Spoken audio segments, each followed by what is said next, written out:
There. Welcome into Shaping Reality. I'm Kimberly and I'm joined by Penny Kelly tonight. We're so excited to be talking about current events on the planet. Welcome in, Penny. How are you doing?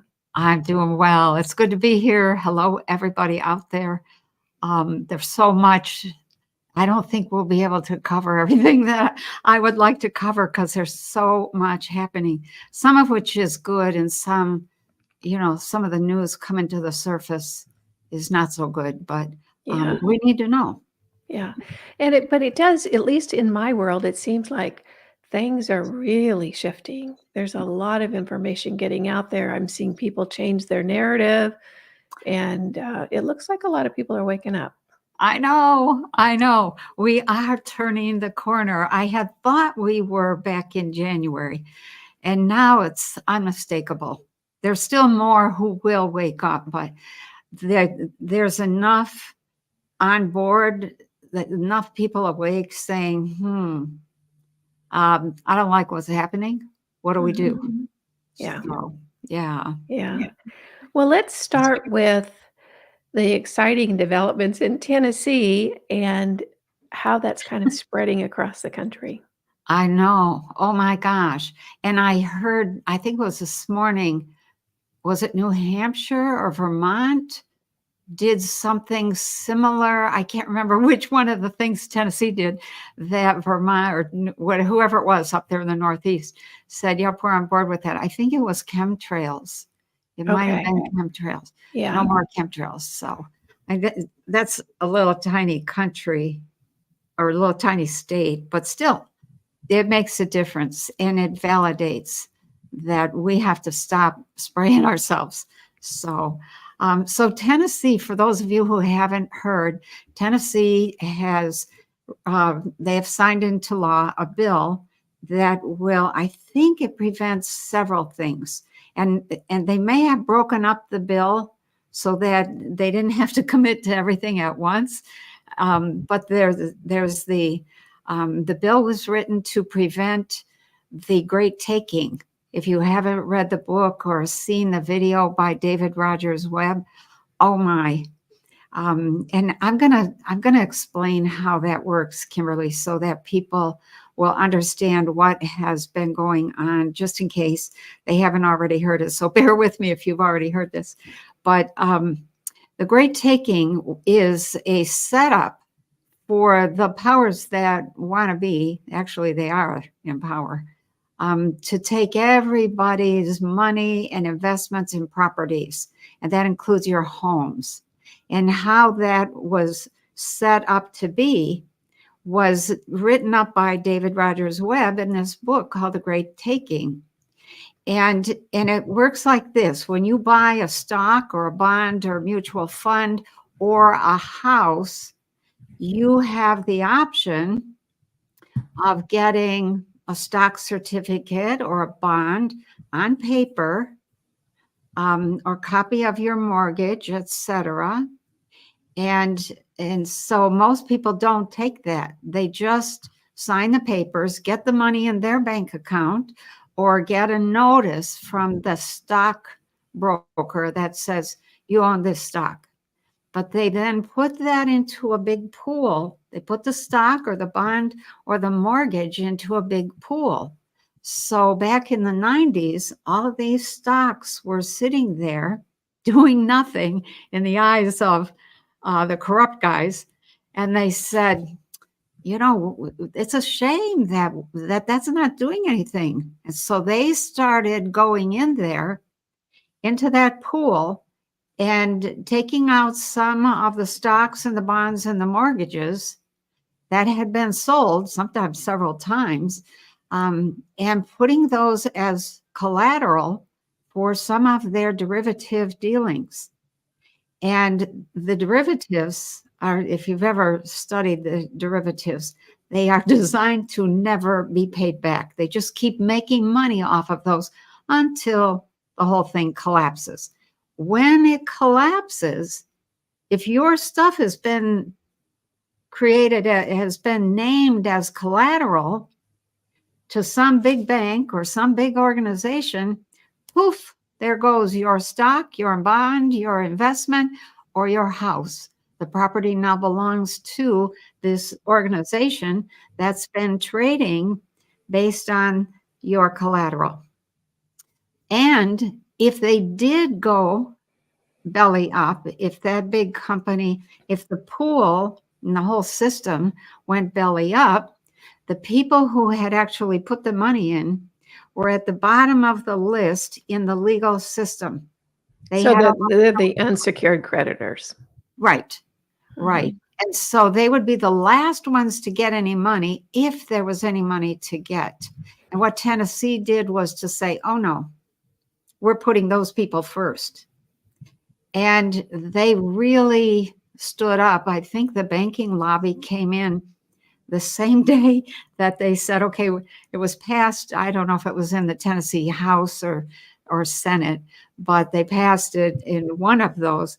And then the banking lobby called and said, oh no, you're not going to sign that into law.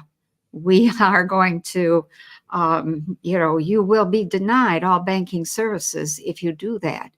And so Tennessee then did some phone calling and some meetings. And long story short, I think they signed that into law. So that sets a precedent that says we're not at the bottom of the list, or as we say on the farm, you're going to get the hind tit. So when you end up facing that kind of situation, you at least have some kind of standing that you can use. So that was the first thing Tennessee did. And I just sat right down and cried when I saw that. It was like, oh my God, finally somebody who has power is doing something. What I wondered, Penny, and I've seen the video, I've seen interviews with him, yeah, and I'm very familiar with this. I'm wondering if Catherine Austin Fitts was in behind this, because that's her home state. I know. And she has been very active. Yes. So in informing, I think she spoke to the Congress, the Tennessee Senate and House, maybe more than once, and has been working in the background. And by gosh, when they did that, I was just like, yes, oh my God. Yeah. So the other things that were in that same bill were things like they made it against the law to put mRNA vaccine material in food, whether it's lettuce or spinach or pork or whatever. It's not legal in the state of Tennessee. And I was overjoyed to see that. It's an admission that is happening.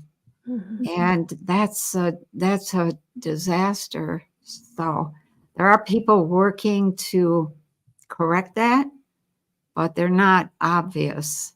And they're, these are people who aren't from our world. They're working to correct that.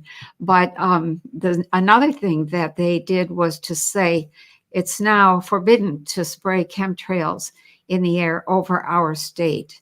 Now, they don't have any way of preventing, blowover or something blowing in from elsewhere. But I was just thrilled to see that. That is, the chemtrail thing is so dangerous. If you want to hear an awful story, I can tell you an awful story about bring it up. I just think it's funny that they outlawed a conspiracy theory. I know. I know. So, yeah, what's the awful story? It's an ancient Indian prediction about the night of the red sky. And this is something that Tom Brown wrote about in his Tracker series books. And he was in training with an old Indian that he called grandfather, because it was the grandpa of his best friend. And he went on the grandfather told Tom that he went on a vision quest. I don't know what age he was. He was a little bit older, maybe in his teens or 20s. Goes on this vision quest. And this is grandfather on the vision quest. Okay. And he's in this cave and he's meditating. And the grandfather was an amazing tracker. If you haven't read the books by Tom Brown, you really should. They are so inspiring. So I don't know how many days into his no food, no water, just meditation kind of thing that he was.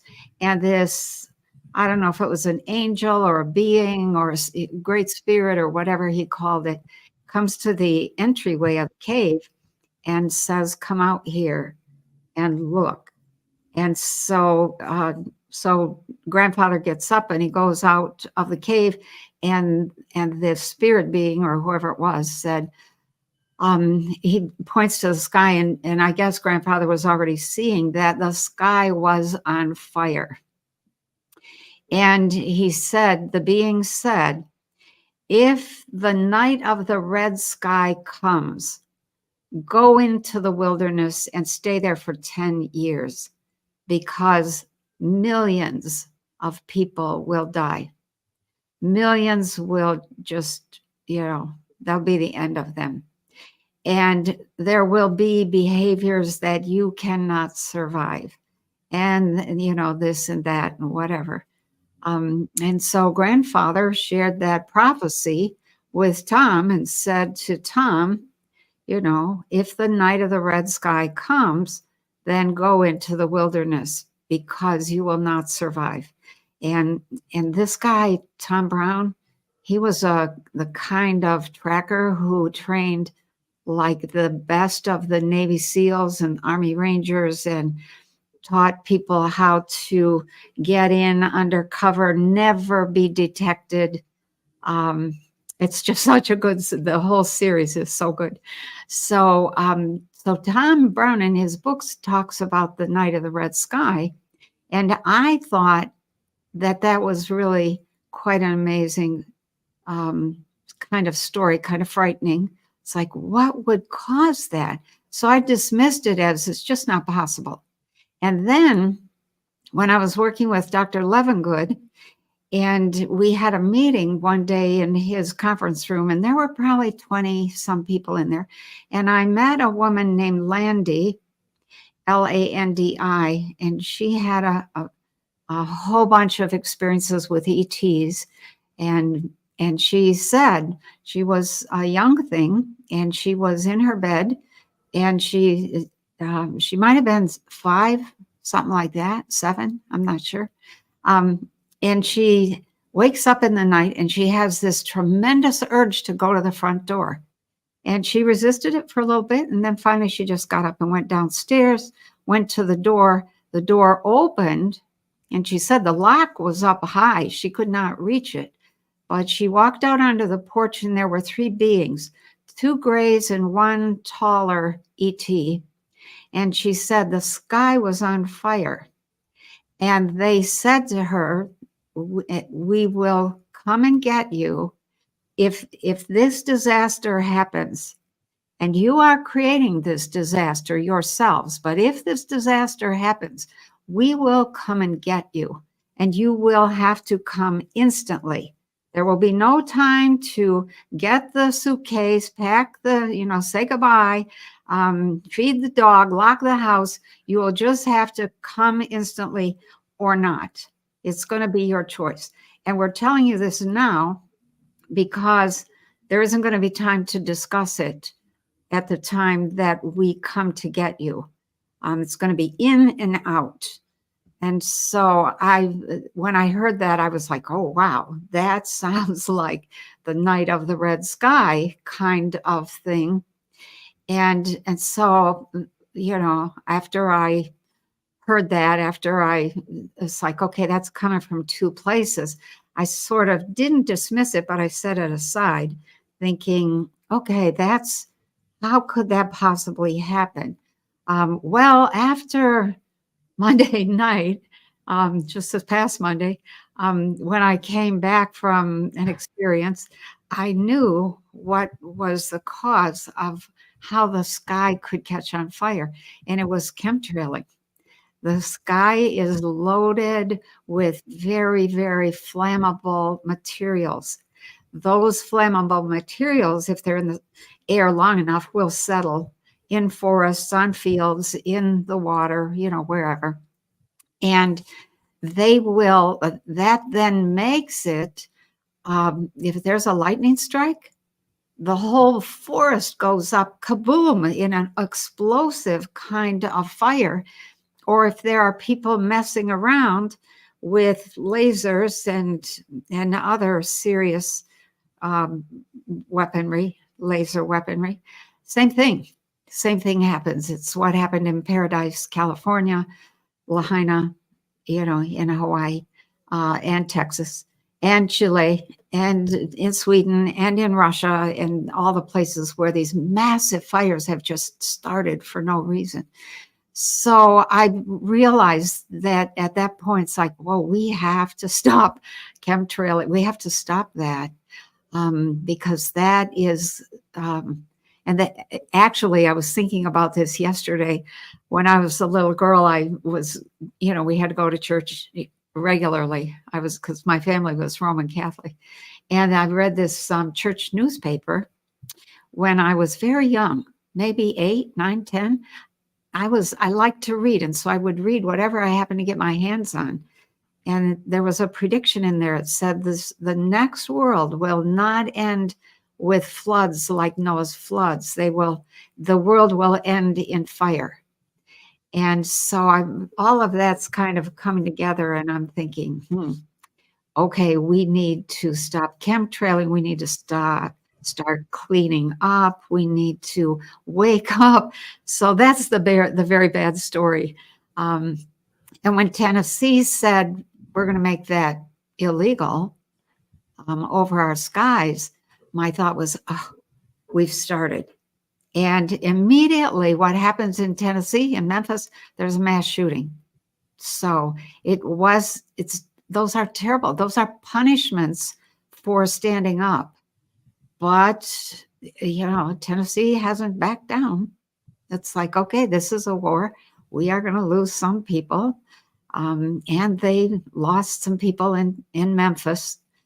So now that another state, I think, has joined that effort, I'm overjoyed. It's like, okay, the tide is beginning to show signs of turning.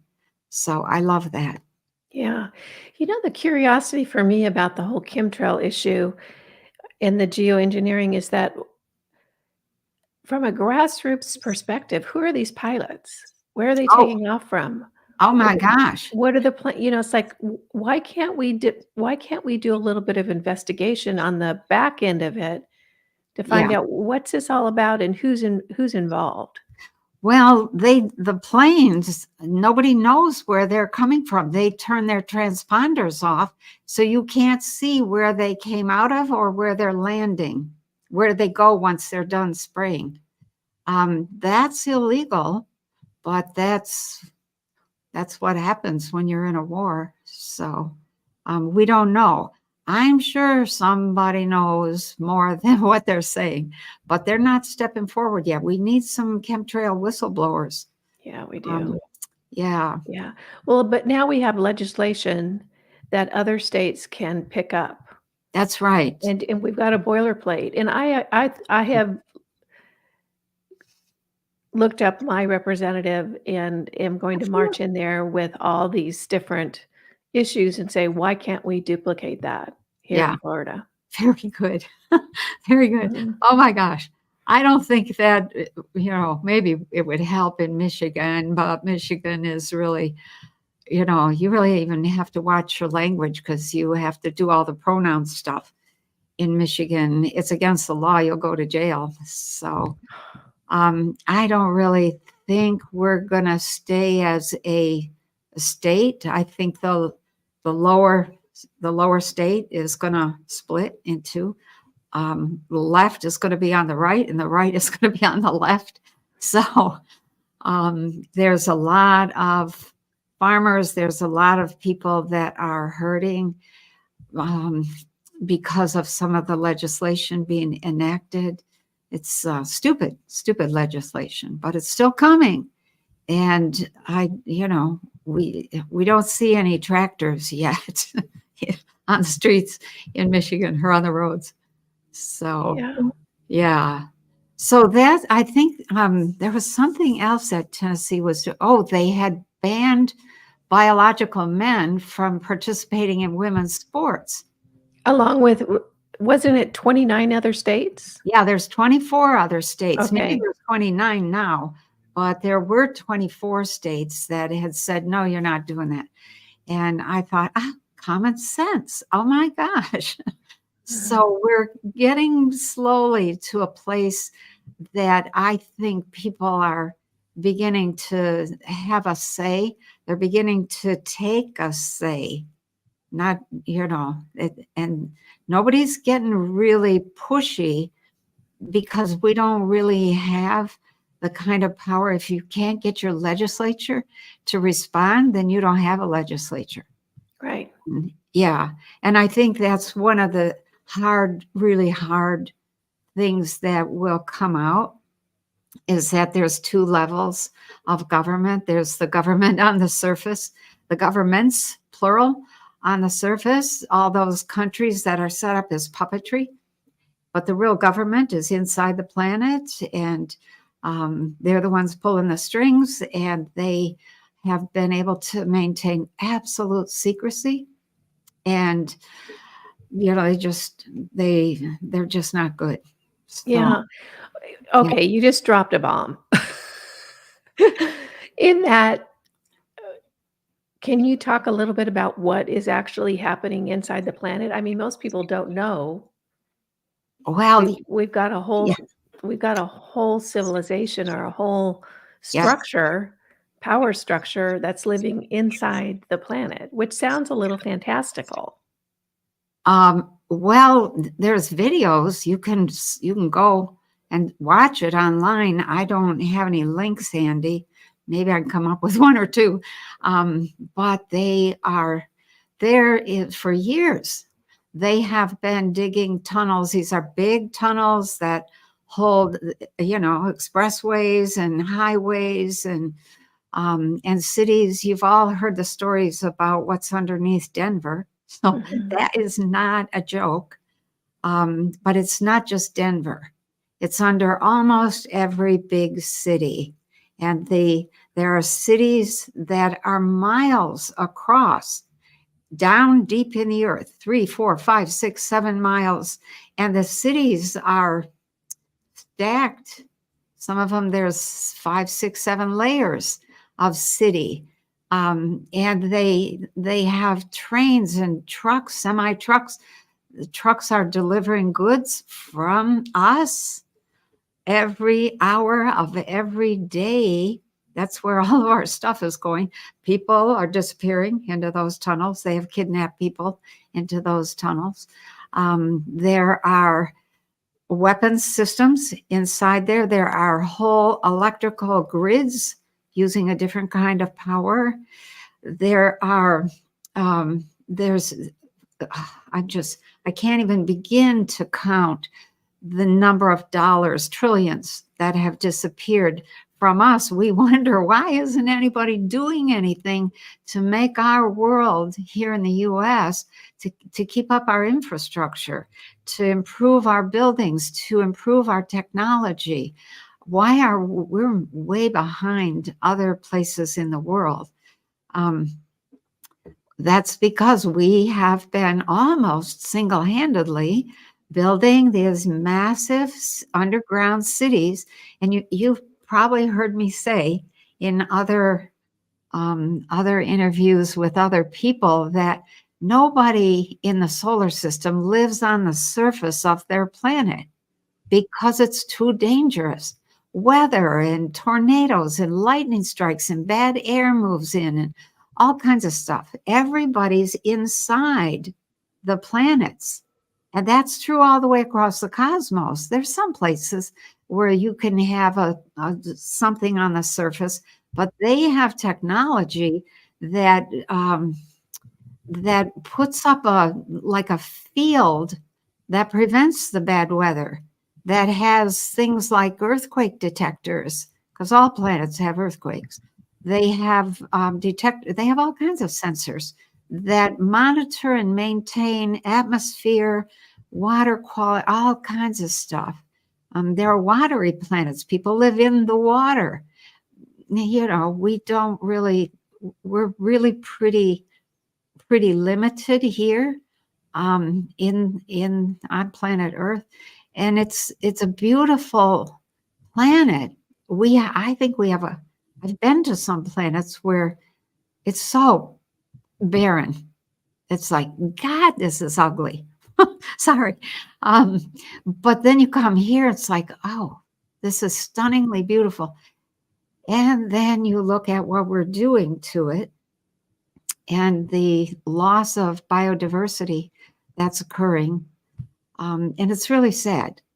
But the point is that the people who were here, who were setting up the takeover of our planet, when they withdrew, they left the whole structure in place, and that structure is inside the earth.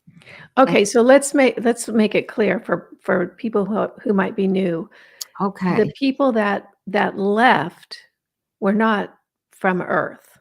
that's right. So, but the people that are still here inside the planet are human, They are are. Earth, they are There Earth are human. there are some ETs that did not go with the big guys up top. Okay, Um, there's a couple of comments, Penny, I wanna point okay. out. One person says, "I don't believe the majority of truckers would participate in those underground deliveries." And then Well, the next comment is Tucker Carlson and Joe Rogan disclosed a lot about underwater cities. So oh, this yeah, that's right. conversation is out there. So when we're talking about the people that are actually involved in this civilization underneath the planet, is this is a contained society. These are not people that come onto the surface and back down again. We'd hear about them, or something would leak. They have leaked. There's all kinds of stories. There's all kinds of photos. I've been looking at photos and watching videos of these things for years. So, you know, you can believe, you know, whoever said, I don't believe the truckers would participate. How do they know what they're participating in? They're just delivering a load. It's not about belief. It's about watching what's happening and understanding what it represents and where our things are going. It's pretty stunning. A lot of the, what do you call that, earthquakes that happen in weird places, those aren't really earthquakes all the time. Now, if there's a whole bunch of aftershocks, maybe, yes. But if it's just this one weird, you know, oh my gosh, 4.0 or 5.0 shake in a place that just doesn't have earthquakes, that is typically some kind of big bomb going off in the city below that region. So there are signals that you can tell whether it's a real earthquake or whether it's a bomb going off, and they often cover that up and say, oh, yeah, that was natural. So what we're being told, I mean, it's not like we need to go down there and fight ourselves. But by gosh, if we don't start to build something else, then we're going to get sucked right into that whole thing.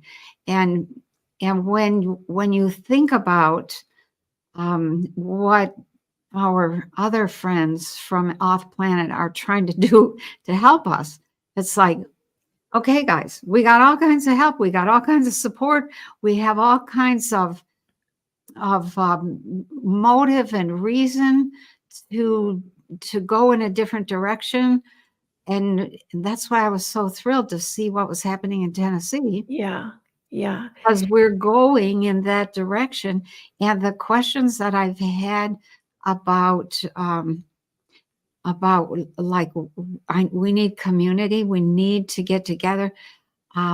Yeah, there's about 20, this is 2024. So probably about 20 years ago in 2000,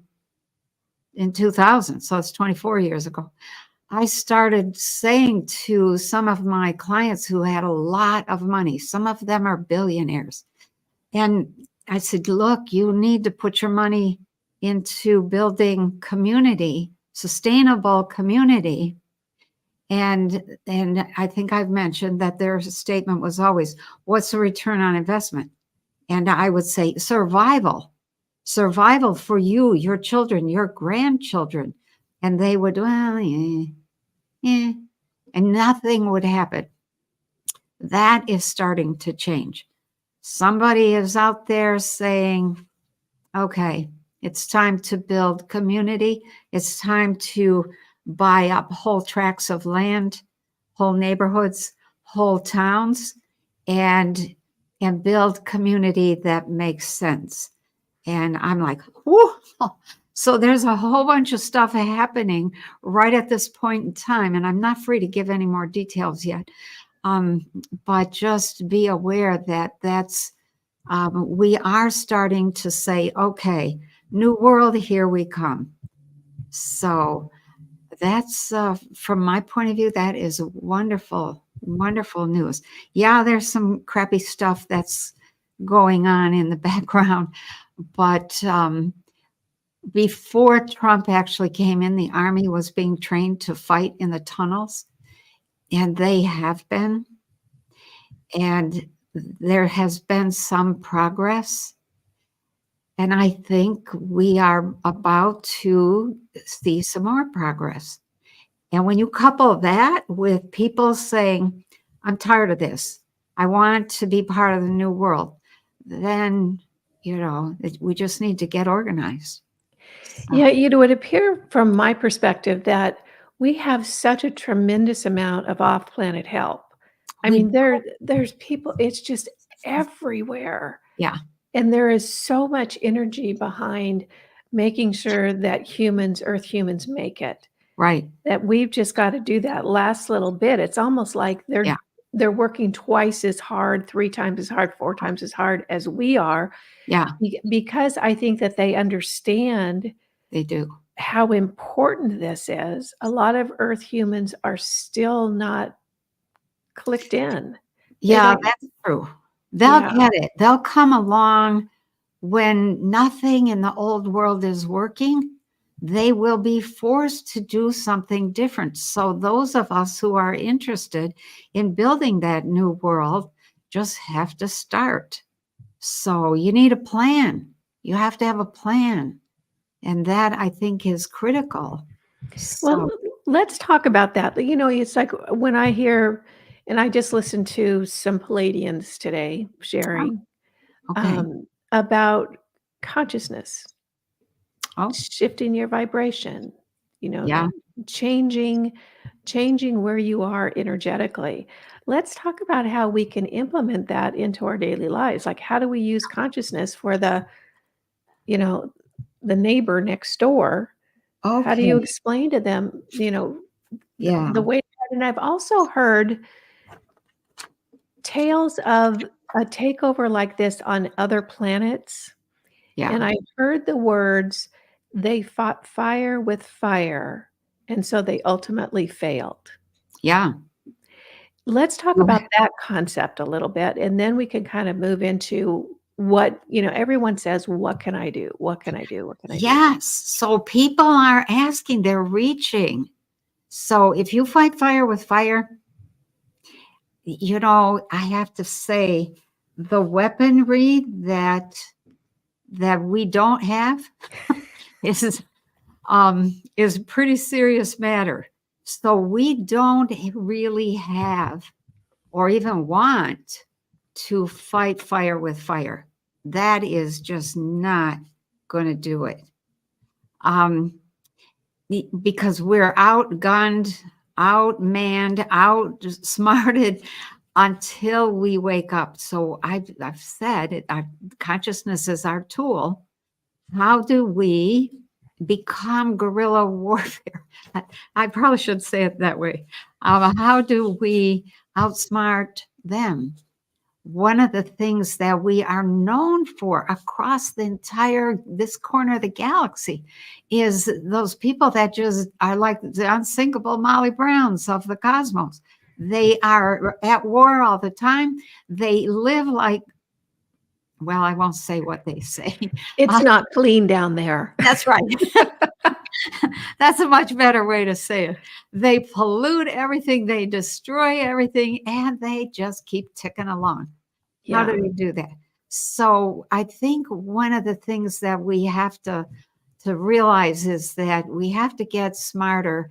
When you're entrenched in a system and you don't know that your consciousness is being worked with, then it's very easy to fool people, to get them to go along, to get them to swallow their fear, to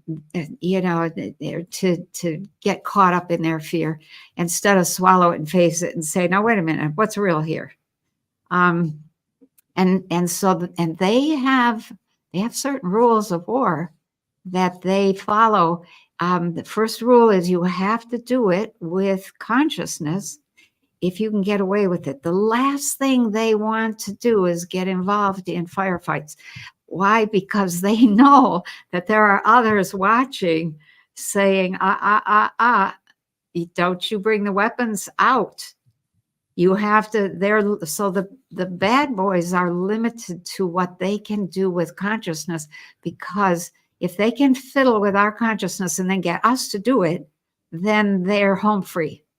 And that's how they have worked for the last 70 years. So, so you have to get to this point where how would I say it? Where you, I guess, would just wake up and realize, oh, wait a minute. So when somebody, for those who are familiar with what it is to be visited, or the favorite term is abducted, it's really just being picked up in order to be renewed. Most of the time, people don't remember. But when you get picked up to be renewed, you have to at least have a little bit of cooperation. And if you're not cooperative, they will abandon you. So they're not going to keep coming back if you aren't interested in being part of that new world. So I'll just say that if you're going to move toward using consciousness, what do you do first? What do you do second? What do you do third? And I think from my point of view, the goal is we need to build a new world at a slightly higher frequency range, because that prevents the takeover of the consciousness. Yeah. I have a couple of comments. The first is that isn't the fact that they're here trying to take over Earth against the prime directive to begin with? Yeah, it is. So what difference does it make if they bring in weapons? They're already because there are people with bigger weapons watching them, saying, tut, tut, tut. Okay. Don't you dare get those weapons out. Yeah. And the second thing, directive, if they can get us to do it for them, then they are in the clear. So it's, it's like when I'm out in the yard or out in the field or whatever, and I'm watching the birds and listening to the animals and the rustling of leaves, I'm paying attention to what are the animals telling me, because they tell me something about what's going on around me. Because we have bear and we have cougar and stuff like that. So when you can get the people to not be paying attention and not be watching, then you can tweak their consciousness. You can scare the crap out of them and get them to do all kinds of things. And they have been. So, the other thing that I want to bring up is I know that they're listening to us all the time. You talk about mattresses, you pick up your phone, there's an ad for a mattress. I know. I know. I've had the experience where I am by myself and have a thought based on what I'm watching. And the next thing that'll come up is exactly what you were thinking. That's telepathy. That's something that is absolutely essential if you want to guard your greatest, most powerful tool.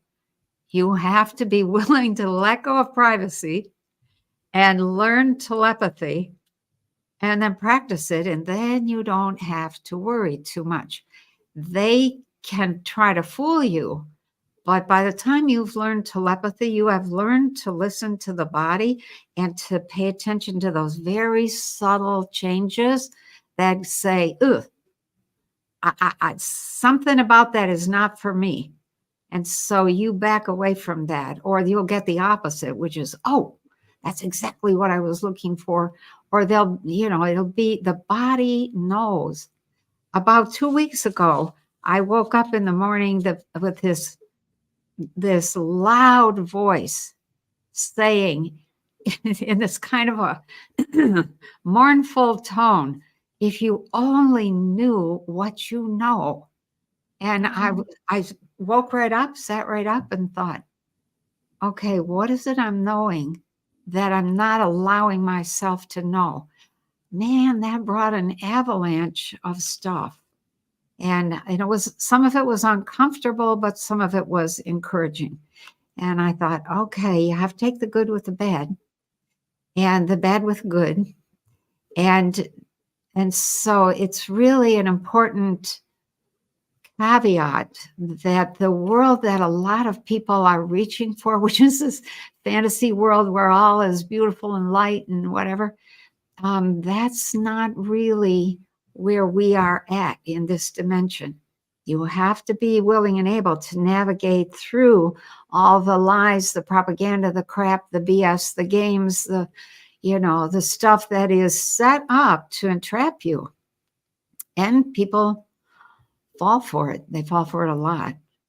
So how do you get to a new world? I can't count the number of times people have said, what should I do? What should I do? And so I have a list of things. Hang on a second. So do you want to go through my list? I do. And I'm just looking at the comments over on the side just to see if there's anything we want to bring up. But go ahead and start on the list. Okay. So the first thing is that you have to become engaged in some way. So start digging around, start looking, start listening. Don't poo-poo everything. Just look and then set it aside and watch it. Sit with it for a few days. You have to become engaged. Read something, listen to stuff, what's going on in the world. So once you've set it aside and done a little bit of critical thinking, you can ask yourself, okay, do I need to do something about that? What might that be? Well, what if I did this? What if I did that? And so you go through this whole list of things and you don't really do anything, but you're working what are called different scenarios in your mind. And when you do that, you are preparing. You're preparing for those scenarios. And if they happen, you kind of have an idea of what to do and how to respond.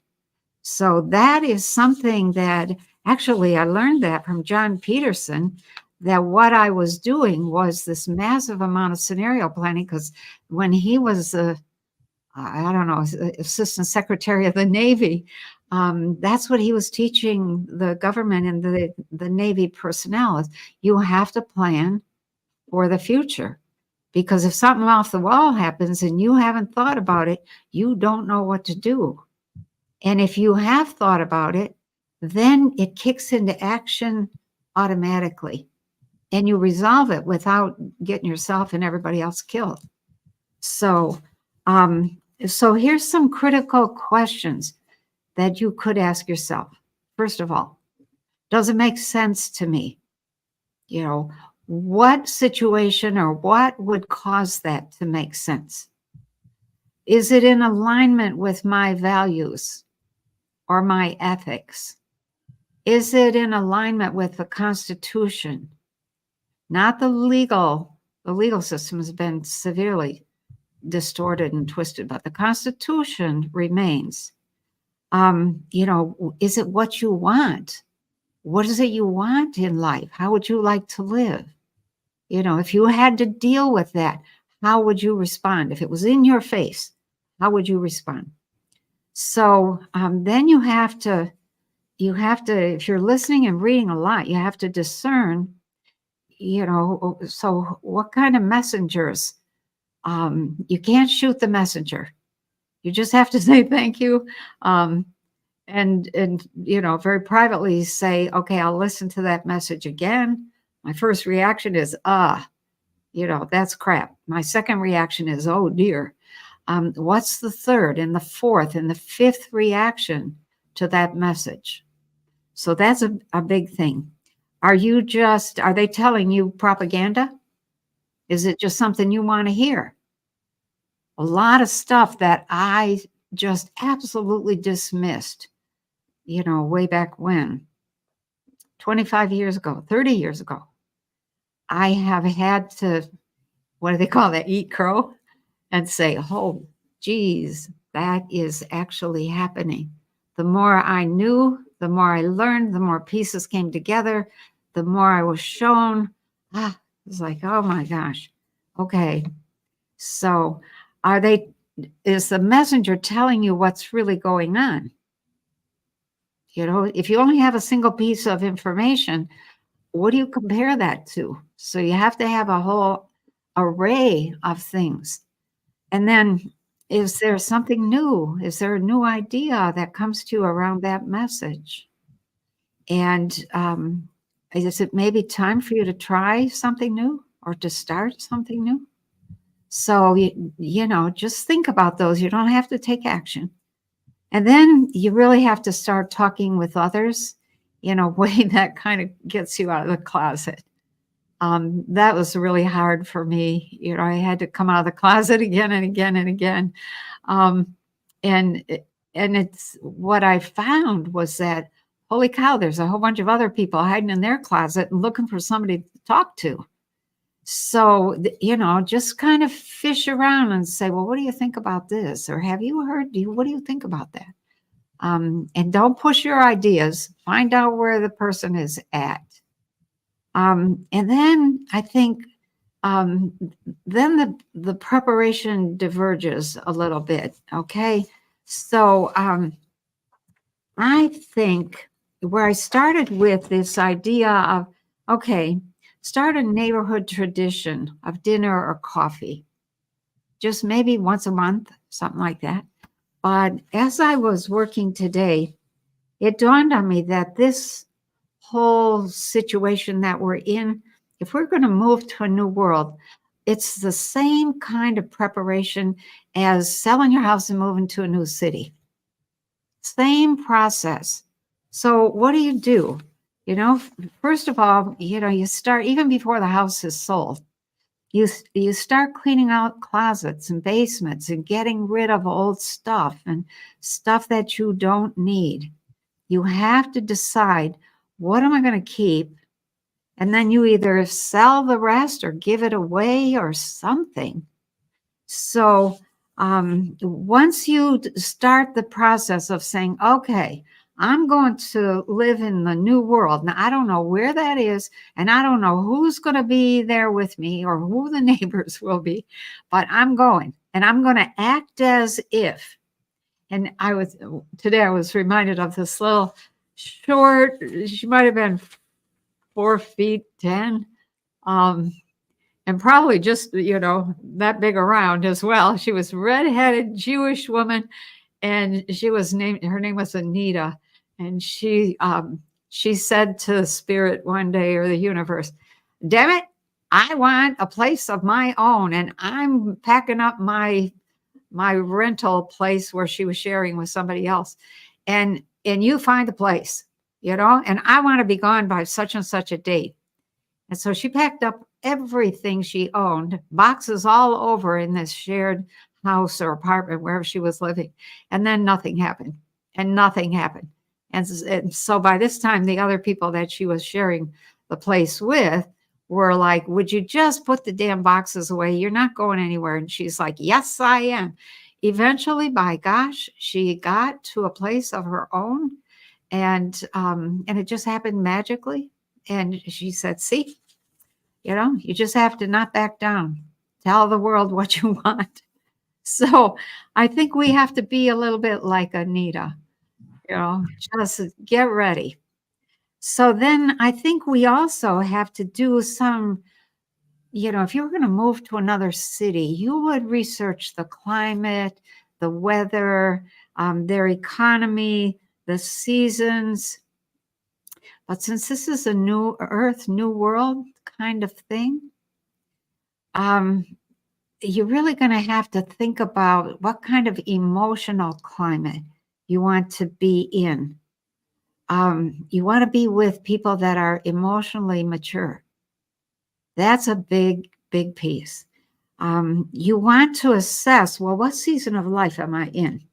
Am I in my up and coming baby years? Am I just getting out there into the world of work? Am I, in my grandparenting years? What season are you in? And what season do you want the people around you to be in? My own attitude there is I want full spectrum. I want babies to the people that have one foot in the grave. I want the whole spectrum. I don't want to be in a, what do they call that? A senior community where you don't have to deal with children, because I love children. And I think they are just magnificent little consciousnesses running around. So decide, what is the season of life for those that you want around you? And then ask yourself, well, could I create a community where I am? And that's where you would want to have the coffee once, but invite people to coffee. Put up a note in the local restaurant or the local grocery store. I'm having a meeting on the topic of the new earth. And it's going to be at such and such restaurant on such and such a date and time from 7 to 8 p.m. or whatever, 8:30. And see who shows up. And if you get a bunch of crazies, then you don't have to plan another one. If you get people who are really serious, you can invite those serious ones to your house and say, let's meet at my house. It's quieter, that kind of thing. So you create a community where you are, or you decide, I'm going to get ready to move. If there are people who are deliberately creating new earth type communities, new thought type communities, new world type, groups or neighborhoods, then where are those? Who's doing that? How do you find those, etc.? And then you can say, okay, what's the climate and what's the weather like, and that kind of thing. But you ask, should I create a community where I'm at? The next thing I think is really important is, do you want to be on or near the water? If this system we have collapses and you don't have access to water, then how are you going to trade? If the system collapses and there's no gas or there's no computers, we don't have covered wagons anymore. So then water becomes incredibly important. So the question that's going to come up almost immediately is, what if there's an earthquake or a tsunami, or what if there's the world rolls over and the planet, the poles change places or whatever? Do you want to be on the water at that point? If you do not want to be on the water, then you can be anywhere. But if you do want to be on the water, you have to then reach out to some of those people that are working with us and saying point blank, let me introduce myself. I would like to work with you. I would like to be picked up. And that's, that may be you, not your whole family, but you have to ask, you deliberately have to ask. And then you have to trust. Okay. So the water, or do you want to be on a river, on a lake, on a creek, on the ocean? Do you want to be on an inland sea like Lake Michigan? Or, just some canals nearby, etc. Those are very, very useful when it comes to trade and getting things to other places that makes up for if something were to go down in terms of, can't drive anywhere, no truckers, or airplane fuel. So the next thing is, do you want to maintain or try to maintain transport? What if there's a temporary period when cars, trucks, planes, tractors are not working? What's your plan for transportation? Can you buy an electric golf cart and hook it up to a solar panel and charge it? That kind of thing. Think not long distance travel, but at least being able to go some miles and back again without having to walk or feel. Or ride a bike. You can get a Or bike. right. Well, riding a bike, both of those are healthy. Hmm. It has to be doable. Yeah. So, and then you have to ask yourself, okay, what about the geography? What is the geography of the new world? We don't know. It just comes down to we don't know where we're going to end up because we really haven't made a selection yet. But things to consider are storms, hurricanes, and volcanoes. Can you recover from those? Earthquakes, that kind of thing. So any kind of storm, volcano, or earthquake is something to consider. And then once you get to that point, then you can start thinking about food and water for drinking and shelter. But there's a whole lot of preparing to make the move that has to happen first. So, and then I think this is something that I really think is critical. Who's going to provide security for that new community? Okay, do you have people who know how to do martial arts or shoot a gun or or can do stealth kinds of operations like Tom Brown, etc. So in terms of security, what goes along with that is, are you physically fit? That's something that you have to think about. Do you need a get in shape kind of plan? And after that, I think we need to address money. And there's some things about money that I think are really important to bring up at this time. Money, everything is conscious to some degree. Money has its own consciousness. Gold, silver, crypto, those have a consciousness. Even though crypto is just, what do they call it, zeros on a computer, it's still an energy being inputted into that computer. Okay? So if you have money, if you want the new world to have money, what is the spirit of that money? I think we have to answer that question. What is the spirit of that money? Because money itself, when gold, silver, and crypto value begins to expand, that is the expansion of its consciousness. And when that expands, what it needs is partners, human partners, to say, okay, we have all this gold and silver, let's spread it around. What happens when you hoard it and you do nothing with it? It's all for you. Then nobody benefits.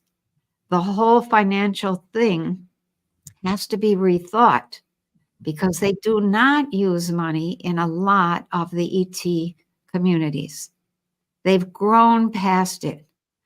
Their form of the top value, the top importance for them is consciousness and intelligence. So, when to use money and when to use what as money. And then I think other questions, if you're going to move to New Earth, who are you leaving behind? What if your family or your beloved child or whatever doesn't want to come with you and says, no, stay here? What do you do? Can you go?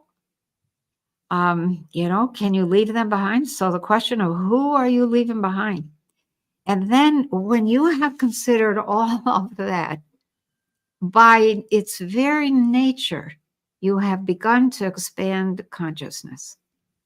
Period, boom. You have begun to expand consciousness just by thinking through and considering all those scenarios, all those questions, all those options, etc. So I think the last thing that you have to ask yourself is, if an ET showed up and said, "Come with me," would you go? Would you go? If there wasn't, like Landy said, no time to say goodbye to your husband, no time to say goodbye to your kids, pack the suitcase, lock the house, feed the dog, nothing. You just walk. Would you go? If it meant survival and that your children could join you later, would you go? If they had to be reborn and come back? So consider those things.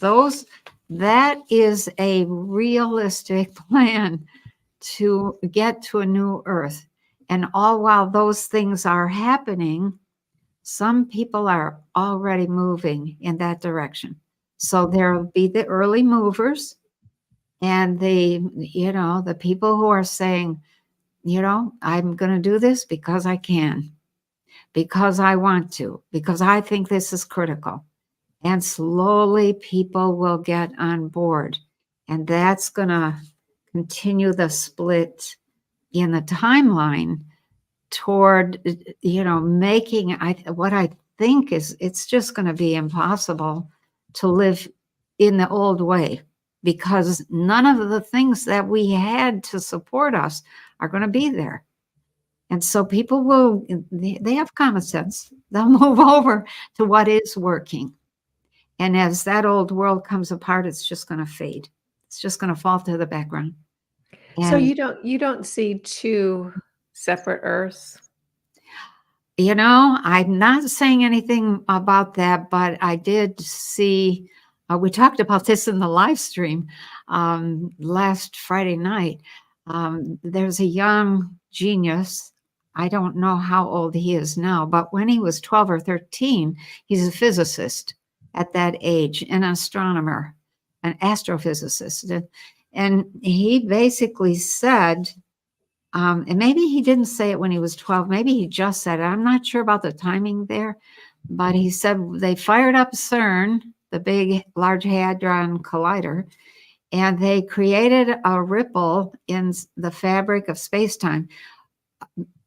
Picture that as a hole in the frequencies.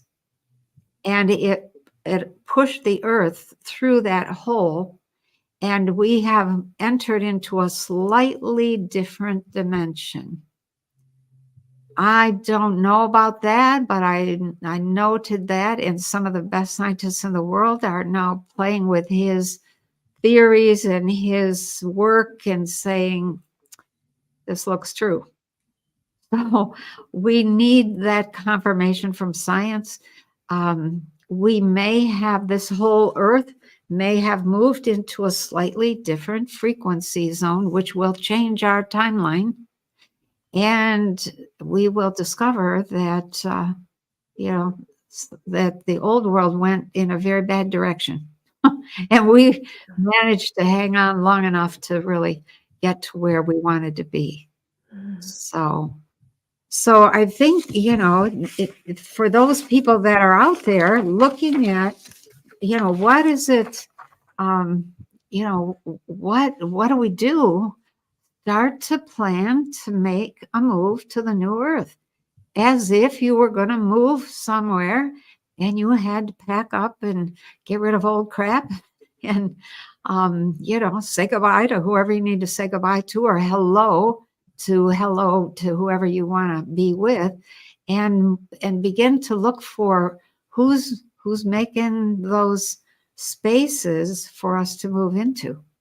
We really do need a resource We do. for communities that are developing Yeah. in that spirit. It's like, where do you go? How do you connect with these people? I'll Yeah. have to look into that. Mm, Here's a question I have for you because, okay. that was so helpful, and as far as that's the question everybody says, "Well, what can I do?" And I hear that all the time, "I'm one person, what can I do?" Well, Yeah. we can do a lot, we just have to start moving forward in that direction. Yep. What do for me, the choice is to just stop playing with the old system. There you go. There you go. That is so important. And you don't have to do it all at once. Look at the old system. What have we got? We have 12 sectors: government, business, agriculture, medicine, um, spirituality, religion. We've got science, we've got technology, we've got the whole ET world, the future world, etc. What what of those sectors could you withdraw from and substitute something else? Just pick one thing. Yeah, Don't try to dive off of a 90,000-foot diving board. It's just not going to be a good landing. So, yeah. yeah, amen. So, what do you see just so that we can put some thought to it, what do you see happening on the planet in the next 30 days? Like, Oh, what do you kinda see that might be coming down the pike? um, I see. I'm going to put it this way on purpose. It's a distinctly clear message that we aren't having this anymore. Yeah, We're, I was just doing the tarot, which is to be released. We're going to release it, I think, a day or two early. But it was just so clear as I'm looking and because I was at a conference not last weekend, but maybe the weekend before. Yeah. Um, and while I was there, I had a little bit of time to, just kind of think and didn't have my usual chores that I was doing. And excuse me. Anyways, I'm looking at this like this brick wall. Like, oh, MG. People are at their limit. They're fed up. They're not having it anymore. They're not cooperating anymore. And it looks like some rough stuff was happening. I said to Nellie, I think a day or so ago, I see assassinations. I see shooting. I see some like people, um, and I put something together actually. Remember me saying back in January or so, I don't see any election. yeah, you've And said that then, a few times. yeah, and then a few, maybe the next month, that question came up again. And I said, I don't see any election. And somebody asked why. And it was because there weren't any candidates. And so then the next month, which may have been March, I'm looking at that again and I'm thinking, where's Biden? Where's Trump? It didn't look like they were there. I thought they were both gone. But while I was at the conference, I was chewing on that. This was the Ozark Mountain UFO conference, and while I was there, I was thinking, why would we? Where would Biden and Trump go? Biden looked like he had been taken out. Trump looked like his clone had been taken out, but everybody thought it was Trump. And so there was, so I thought maybe that's why there's no candidates. But I thought, but people would step up. And then when I was looking a little further, I just kept staying tuned in and more information was coming. It was like, no, I don't think that's, I think there's going to be, I don't want to put ideas in people's minds, but there's some shooting that happens and nobody is willing to step up because they're afraid. They've all run away. Everybody has run away. and the federal government is just kind of dangling there. I was like, oh, that's why there's no election. It's because there's no candidates because nobody wants to get shot. You're right. So, Yeah. yeah, so I like Well, that. That's as far as I've gone, but I'll yeah. continue to stay tuned in.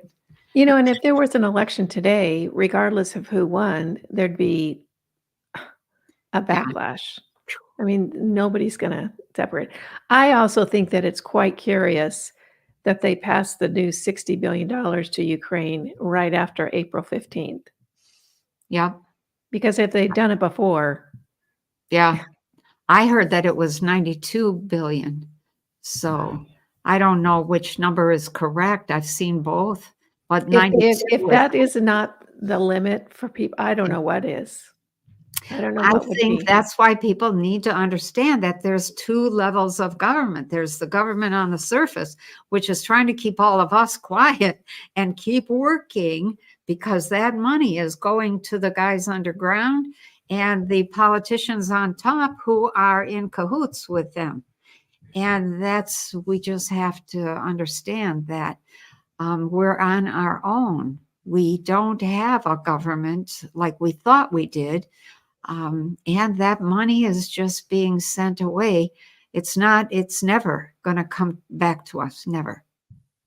So what we've got is the best it's going to be. And I think it goes down quite a bit over the next 2 years because there's some fighting and some destruction, some deliberate destruction of the infrastructure and things. So, yeah, it's too bad. On the other hand, it's like, okay, well, what is it going to take to wake people up?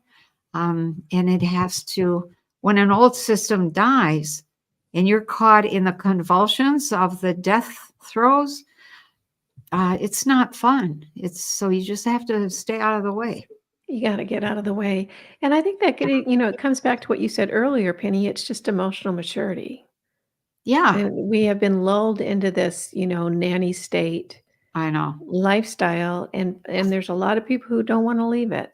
Yeah. "Oh, with my retirement, it's guaranteed." Oh, I worry about those people because it's not going to be there. It's not there now. It isn't there now. You're right. Yeah. And it's really just a matter of realizing that, okay, that world, I don't need that nest egg because that world is no It's longer in gone. operation. I need something new. What is it? Yeah. Yeah. And I think we're gonna be stunned and shocked at how productive and what a beautiful life can be created Oh my with God. so much less effort, and then the Yes. anger Oh, well, yeah. that's Well, gonna come from that. It's like when we realized how we have been fleeced, oh, yeah. for decades and Yeah. decades, and Long it's time.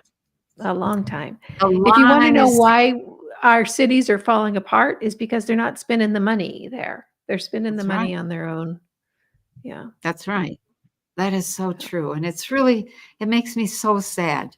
It's like, oh my gosh, um, all those Well, you people, uh, they're, but, a part of me, Penny, it's like we allowed it.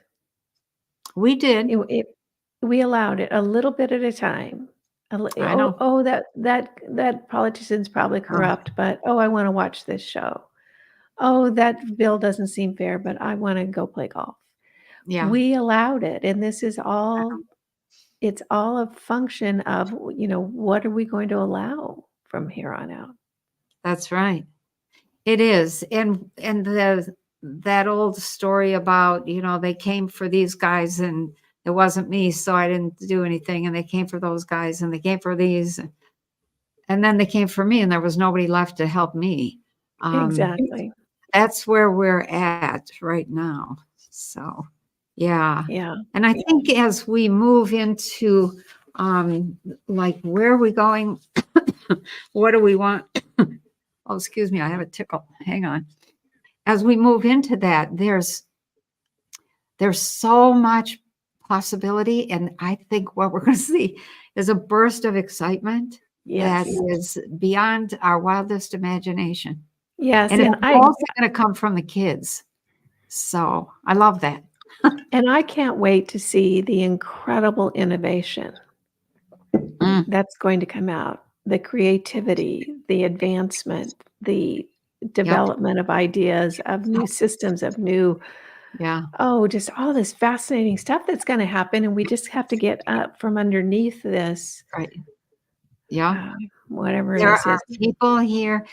I think one of the things that excuse me.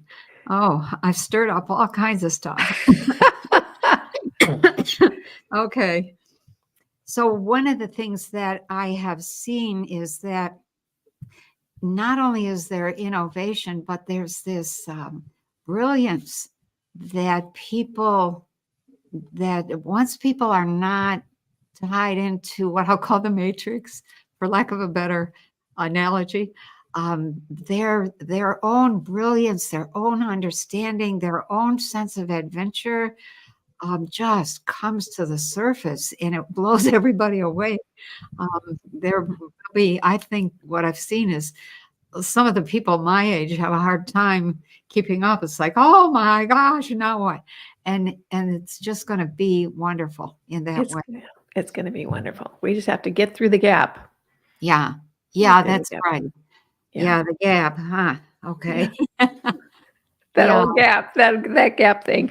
So let's all prepare. Let's all prepare for Yeah. something a little Yeah. bit more magical. Is there anything else you wanted to cover tonight, Penny? I think that just about covers it. Hang on, I had some notes. I probably could at least look at the notes a little better. So yeah, I want to leave people with a question. So the question is, how can we better harness and use our consciousness? So think about that. Do you have any clue what kind of potential you hold as a consciousness? Oh my gosh. I just I don't want to give away the store, but think about how you could harness your consciousness, what you could do with it, the joy that's associated with creativity, and a feeling of being free. Free. What comes up is love. Right away, love is an energy. And so if we could harness that consciousness and use it in ways that just make us feel wonderful and free and helping others as well as ourselves, I think we're gonna fall in love again. It's one of the things I've been saying. We need to fall in love. And fall is probably not the best term. We need to step into love and let it flow because it is a form of conscious energy. So that's What a my wonderful way to wrap up. okay. Yeah. So That was wonderful, Penny. Yeah. oh, And okay. it's going to be so much more delicious Yeah. in contrast to what we've been through. Yeah. Oh my gosh. Yes. Mhm. Yeah, Yes. And and the relief. Yeah. hopefully we will have learned our lesson as a collective. Boy, I sure hope so. Yeah. It's a big lesson. It is. Yeah. It is. All right. So thank you, everybody out there who's listening. Get yourself ready, pack your bags, pretend you're moving. Yeah. Clean your closets and your basement. Yeah. So, Wonderful. Well, we'll be back next month. Thank you so much for joining us tonight. This has been Shaping Reality with Penny okay. Kelly. All right. Thank Thank you, you. everyone. Bye-bye. Yeah. Bye-bye.